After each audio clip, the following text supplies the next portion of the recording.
really. It's the strangeness, really, of being a rock star, if that's what I am. I mean, I agree entirely. I mean, I've read the diaries myself, and I like that combination of the mundane, you know, DIY at home and so on, with the fascinating having lunch at Garfunkel's with Neil Armstrong, for example.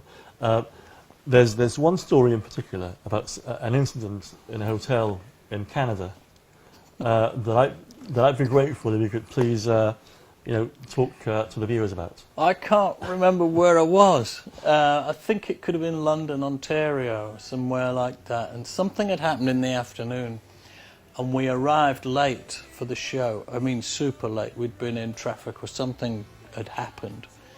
And we were late for our own show. We got there so late we couldn't put stage... We didn't have time to put stage clothes on, get changed, do anything. So I did something I don't often do, which is I went on stage in the trousers I just happened to be wearing. And I forgot in doing that my pockets were still full of change, and the key to my hotel room, which was a brass key, it wasn't one of these electronic ones they have now, you know, credit card type things. It was a proper brass key. I don't think it said Ramada Renaissance Room 1104 all stamped on, and it was in my jeans. And at some point in the show, I was hanging upside down by my knees from a lighting truss because as you do, I was quite, you know, a bit slightly more physical than I am now. And this key fell out of my jeans along with most of my money into all of these grasping hands in the front row, which was handy. And then I went back after the show. I needed to get another key in reception when I got back to the hotel so I could get in.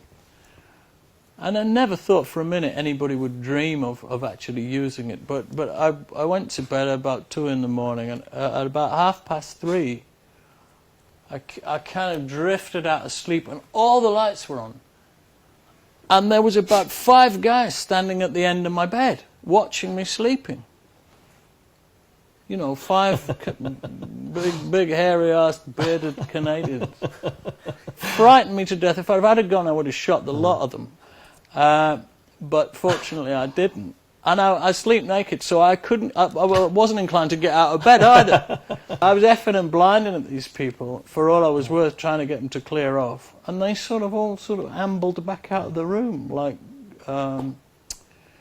zombies. I think they'd probably been smoking a lot of dope. And if that had happened, say, in Norway or Denmark instead of Canada, and if instead of waking up to a group of men, you would have woken up to a group of, say, 5 or 6 20-year-old young ladies, would your reaction have been any different? I think I'd have put the kettle on. Mm-hmm. Steve, moving on to a serious point. I've heard accounts of people fans who listen to your music and say your music has helped them overcome personal issues and so on.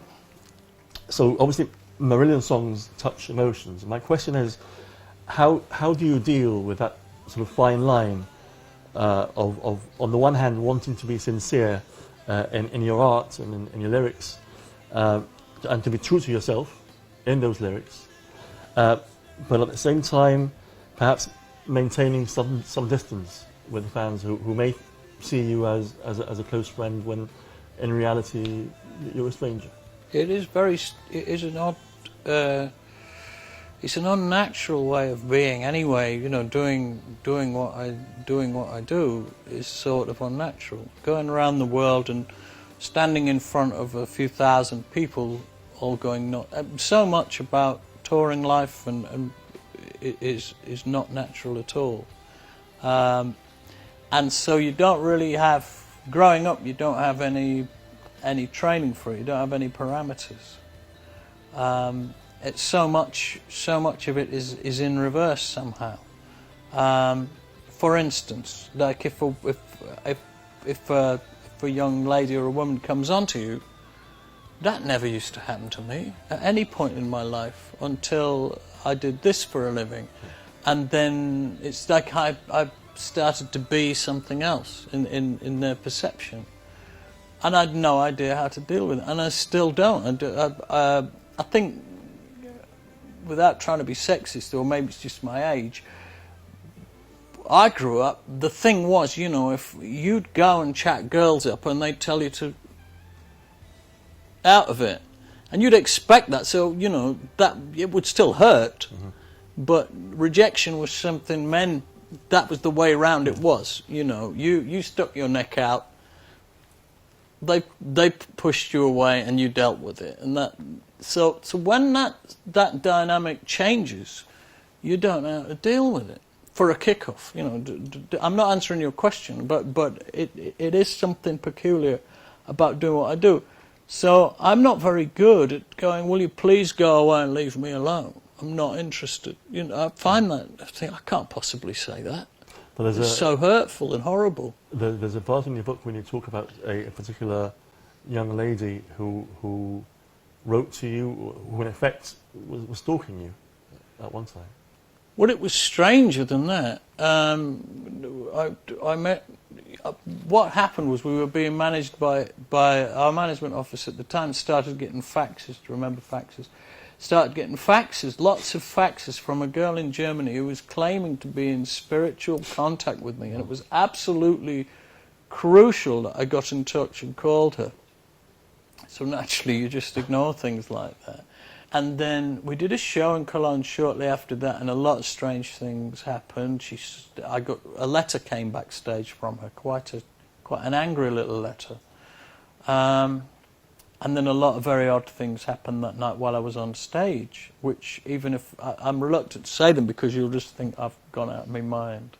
But odd things happened. I was thrown to the floor forcibly by something that wasn't there about 3 times during the show. It's not uncommon for me to fall over during a show, but I fell over a lot in that show, and I felt like I was being thrown down. It was the weirdest thing. And then at one point I was singing on mic, and I caught something out of the left hand, out of the left eye, and it was a butterfly.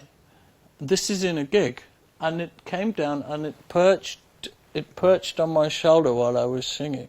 And everybody gasped, like, how did he do that? You know? And I came off stage really spooked. Anyway, not long after that, I think it could have been the next tour, we were in Berlin. And I met her, and she appeared at the sound check. I don't know how she got into the building, but she just walked in, she introduced herself, and she said we needed to talk. And so it was obviously very important to her, so I said, look, I'm staying at this hotel. If you can be in the breakfast room at this hotel tomorrow morning at 8:30, we're leaving at 9, you can tell me anything you want to say to me.